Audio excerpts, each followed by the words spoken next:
केंद्र सरकार ने 14 फसलों के लिए न्यूनतम समर्थन मूल्य बढ़ाने, महाराष्ट्र का वधावन बंदरगाह विकसित करने और गुजरात और तमिलनाडु में समुद्र तट के पास पहला पवन टर्मिनल विकसित करने का निर्णय लिया है। सरकार ने वाराणसी हवाई अड्डे के विकास और राष्ट्रीय न्यायालयिक विज्ञान अवसंरचना वृद्धि योजना को भी मंजूरी दी है।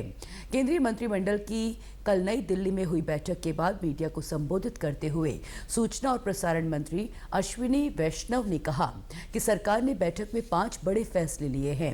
उन्होंने कहा कि कैबिनेट ने 14 फसलों पर विपणन सत्र 2024-25 के लिए खरीफ फसलों के न्यूनतम समर्थन मूल्य यानी MSP को मंजूरी दी है। श्री वैष्णव ने कहा कि धान, कपास, बाजरा, दलहन और तिलहन के लिए न्यूनतम समर्थन मूल्य में उल्लेखनीय वृद्धि होने से किसानों को लाभ होगा। उन्होंने ये भी कहा कि सरकार देश भर में 2 लाख गोदाम बनाने पर काम कर रही है।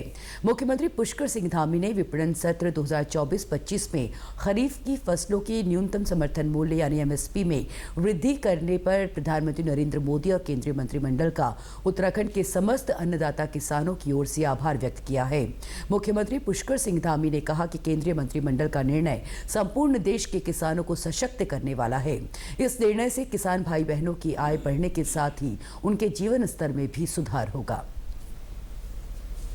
One very important decision has been taken regarding the welfare of farmers.